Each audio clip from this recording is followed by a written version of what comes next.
So somebody violated God's instructions.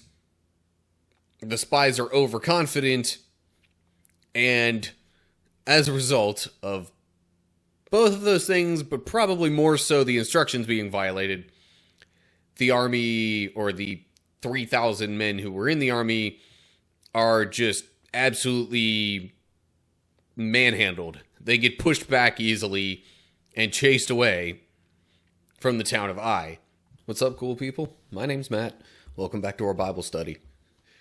Looking at Joshua chapter 7 now. So Israelites crossed the Jordan River.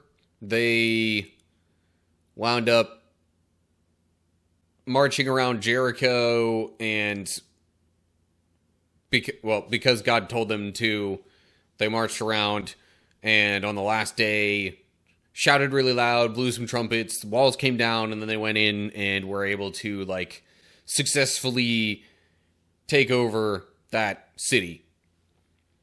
And I'm pretty sure that's the last thing that happened. I honestly can't remember offhand what was in chapter 5. Oh, that's right. That's where they just did the ceremonial stuff. Okay. So that's where we're at coming into this chapter. So here we go. Joshua chapter 7. But Israel violated the instructions about the things set apart for the Lord. A man named Achan, I don't know how to pronounce that.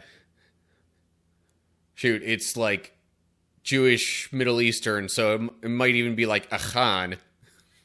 Anyway, some dude had stolen some of these dedicated things, so the Lord was very angry with the Israelites. I'm just going to keep pronouncing him Achan. I don't know. Achan was the son of Carmi, a descendant of Zimri, son of Zerah of the tribe of Judah. Okay, so basically, instead of either destroying everything or dedicating it to God, somebody took some of it for himself.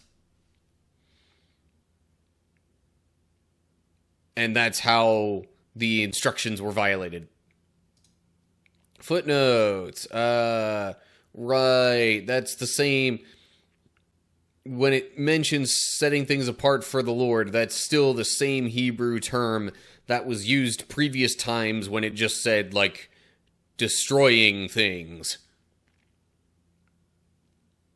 Because this footnote is reading the same as that. Refers to the complete consecration of things or people to the Lord, either by destroying them or giving them as an offering. Yeah. Same thing, same meaning. But it's rendered a bit differently here. So it could be either that something was meant to be destroyed and he took it for himself, or it was meant to be given to God and he took it for himself. Either way, bad thing. He shouldn't have done that. Footnote here at Zimri. Okay. As in parallel text at 1 Chronicles 2:6, Hebrew reads Zabdi. Or Zabda, I don't know. So I think they're referring to Zimri here using that name because there's also a verse in 1 Chronicles that I guess mentions Zimri as the son of Zerah or somewhere in this chain of ancestry.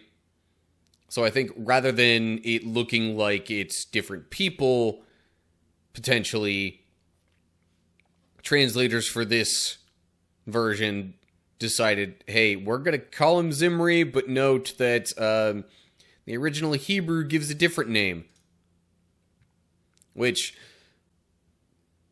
could put a whole different spin on things, but it's generally not too, like that doesn't necessarily affect our understanding of these verses all that much. Anywho, I've been talking a lot already. I should stop doing that and move things along. Verse 2. Joshua sent some of his men from Jericho to spy out the town of Ai. I'm going to pronounce it Ai. East of Bethel, near Beth Aven. When they returned, they told Joshua, "There's no need for all of us to go up there. It won't take more than 2,000 or 3,000 men to attack Ai. Since there are so few of them, don't make all our people struggle to go up there." Okay, so they're assuming that it's going to be easy because it's a smaller town. Let's see what happens. Verse 4. So approximately 3,000 warriors were sent, but they were soundly defeated. The men of Ai chased the Israelites from the town gate as far as the quarries, and they killed about 36 who were retreating down the slope. The Israelites were paralyzed with fear at this turn of events, and their courage melted away. So, let's see here.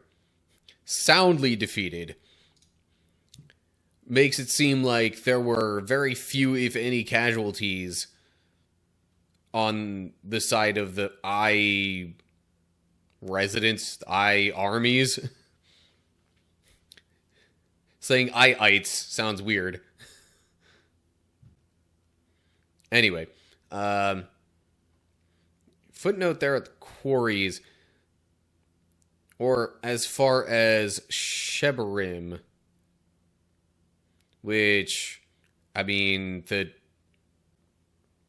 name wouldn't necessarily mean anything directly to us, the current day readers, unless we were able to look at the Hebrew meaning of Shebarim and be able to, like, translate from there. But it probably means something similar anyway, because that's how a lot of these Hebrew names for things worked. Anyway, so somebody violated God's instructions. The spies are overconfident, and as a result of both of those things, but probably more so the instructions being violated, the army, or the 3,000 men who were in the army, are just absolutely manhandled. They get pushed back easily and chased away from the town of Ai. But because of this defeat, now the Israelites are afraid. Even though they were supposed to be making other people afraid. So, verse 6. Joshua and the elders of Israel tore their clothing in dismay, threw dust on their heads, and bowed face down to the ground before the ark of the Lord until evening. Then Joshua cried out, "O sovereign Lord, why did you bring us across the Jordan River if you're going to let the Amorites kill us? If only we had been content to stay on the other side. Lord, what can I say now that Israel has fled from its enemies? For when the Canaanites and all the other people living in the land hear about it, they will surround us and wipe our name off the face of the earth. And then what will happen to the honor of your great name?"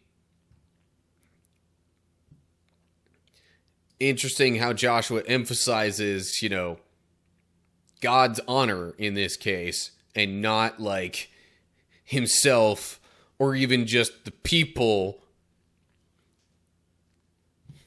He's pleading to God for God's own case, basically.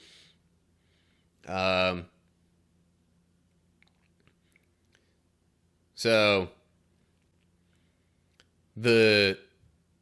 Joshua and the elders are basically all just worried now that things are going to just completely take a massive U-turn in terms of their fortunes, and that, it's all going to go super poorly for them before they've even gotten to do any settling or anything like that.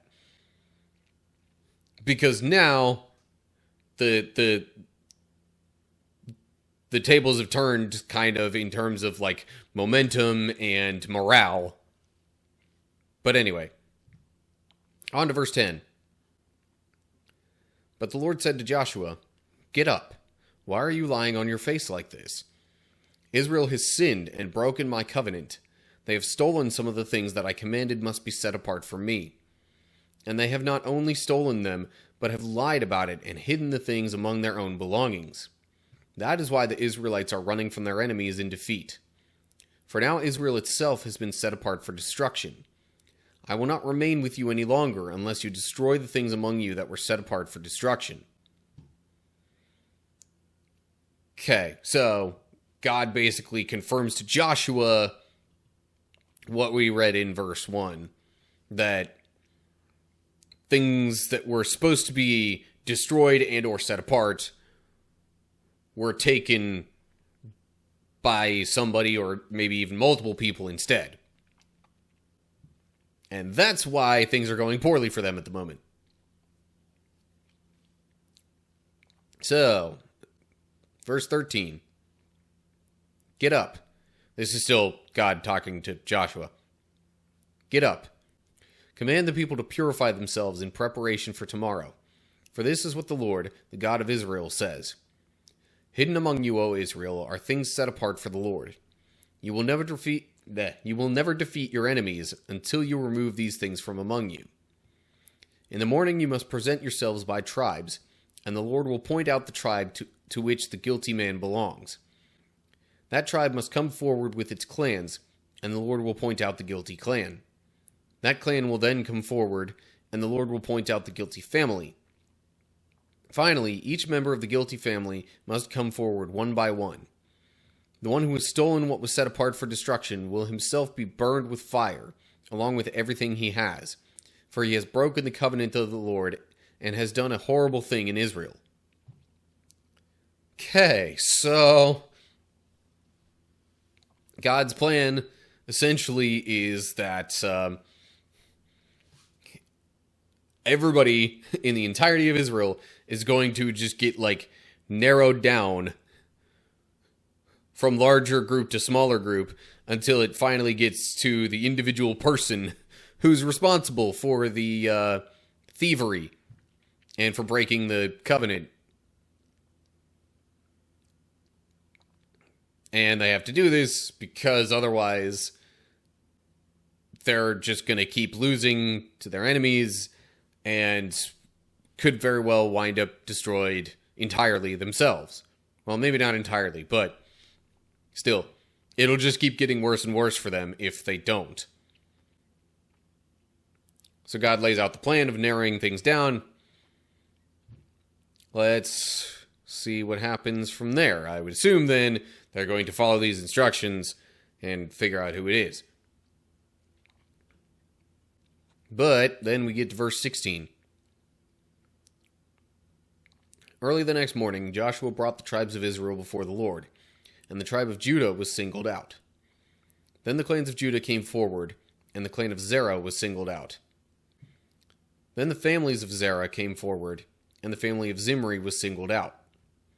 Every member of Zimri's family was brought forward person by person, and Achan was singled out. Then Joshua said to Achan, "My son, give glory to the Lord, the God of Israel, by telling the truth. Make your confession and tell me what you have done. Don't hide it from me." Okay, so they follow the plan God laid out. It gets narrowed down and pretty much winds up working backwards of the order that we read here. Because up in verse 1, it was ending with the tribe of Judah, then, the clan of Zerah,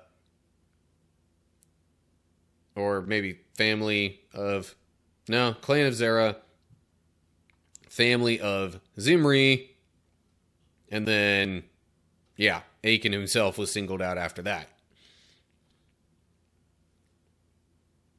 And I guess just because it was talking about the individual person from the get-go up here, that's kind of why the order was reversed, because then it was up here it was going from individual person,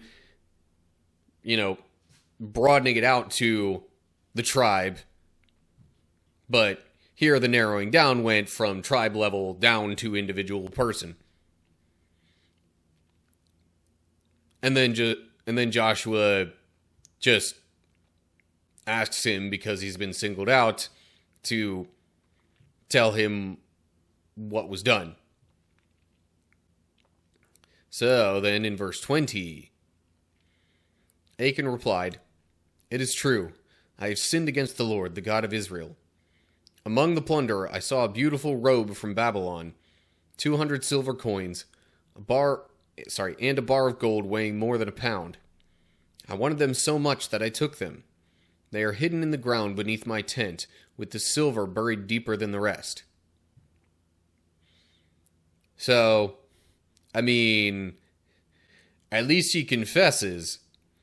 Not totally sure if that's going to help him at all, but the fact that they're then going to be able to find it might then help the rest of the people after the fact. We'll have to see. But first, footnotes.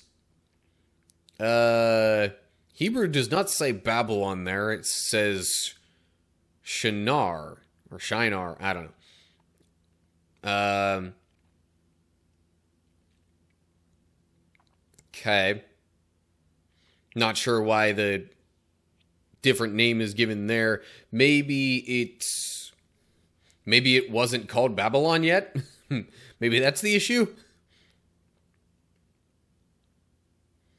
Anyway, or Babylon could be what it was known as by other people, but not by the Hebrews. Anyway, 200 silver coins. Hebrew says 200 shekels of silver, which weighed about 5 pounds. Is that saying each coin weighed about 5 pounds? Because if so, that is a lot.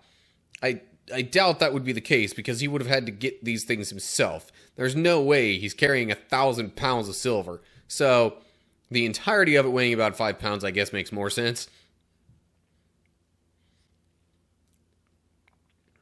But yeah. And then footnote here about the bar of gold weighing more than a pound. Hebrew says 50 shekels, which is about 20 ounces or 570 grams. So, anyway, just more precise measurements, or at least more precise to the original Hebrew, at least. And then trying to, come up with the adjusted units from there. Anyway. So, after admitting what he stole and where it is, then we get to verse 22. So Joshua sent some men to make a search. They ran to the tent and found the stolen goods hidden there, just as Achan had said, with the silver buried beneath the rest. They took the things from the tent and brought them to Joshua and all the Israelites. Then they laid them on the ground in the presence of the Lord. So things are found in the tent, and they're brought to Joshua and everybody in the presence of the Lord. Okay. Verse 24. Then Joshua and all the Israelites took Achan, the silver, the robe, the bar of gold, his sons, daughters, cattle, donkeys, sheep, goats, tent, and everything he had, and they brought them to the valley of Achor. Then Joshua said to Achan, "Why have you brought trouble on us? The Lord will now bring trouble on you." And all the Israelites stoned Achan and his family and burned their bodies. They piled a great heap of stones over Achan, which remains to this day. That is why the place has been called the Valley of Trouble ever since. So the Lord was no longer angry. Okay. Now you might wonder, okay, if he was guilty of this, why did his entire family have to get killed as well? But, if you think a little bit more about the situation, it was in their tent that everything was hidden. So that means they were probably aware of where these items were, and also chose not to say anything about it. So they were kind of complicit in the whole thing in some slight way. Probably. That's a bit of speculation on my part, but, like, if it was really that easy to find the stuff, you know, with Search Party, I doubt that it was really, I doubt that it was unknown to the other family members. Especially because, like, not only were some of the things, you know, hidden underground, but, like, there had to be some substantial digging then for the silver to go underneath all that other stuff and still have it all be underground. Anyway, so I'm trying to remember if, you know, part of the Lord's commands up here, I mean, I know it said that the guilty person and all his possessions would be burned. The one who was stolen what was set apart for destruction will himself be burned with fire, along with everything he has. I mean, family also counts as everything you have, in a way. So it also makes a little sense from that perspective why the rest of the family died too.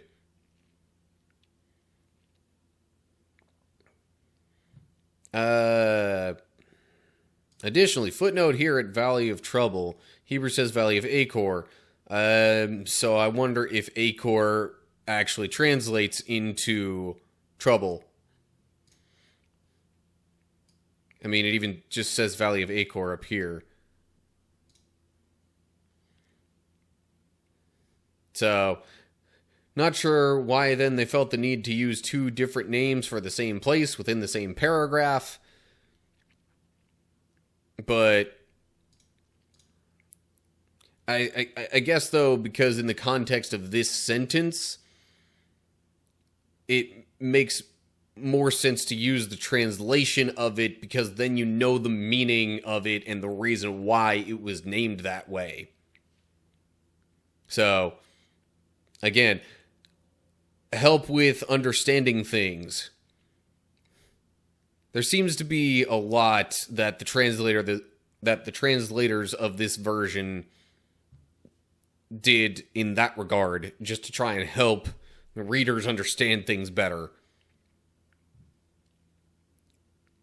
So anyway, and God's no longer angry with the people. So I guess that's the, you know, slight positive note, silver lining to wrap up this chapter. But that does it for Joshua chapter 7. Okay, so, yeah.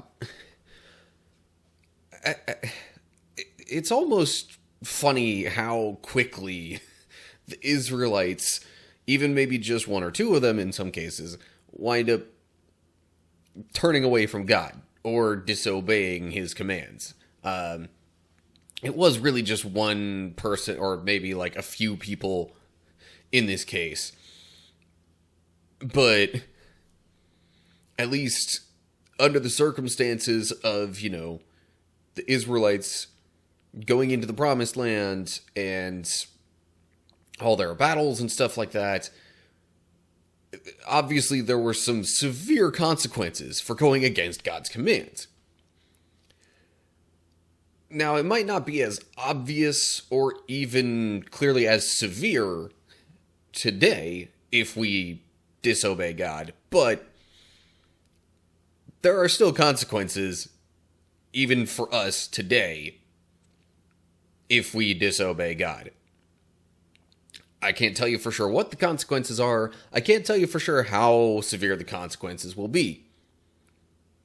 But generally, it's not a good idea to disobey God. But anyway, yeah. So I guess that's all I've got for this time around. As always, like and share if you enjoyed the video. Subscribe to the channel and click the bell if you're on YouTube to get updates when I post new videos. If you're seeing this on Rumble, give me a follow over there. Make sure you look down in the description to get info on other social media pages and all that stuff. And below there, leave comments with any thoughts you have. So that's going to do it for now. Hope you're all doing well. Hopefully I'll see you soon for another video. But whatever the case is, till next time, stay cool, people.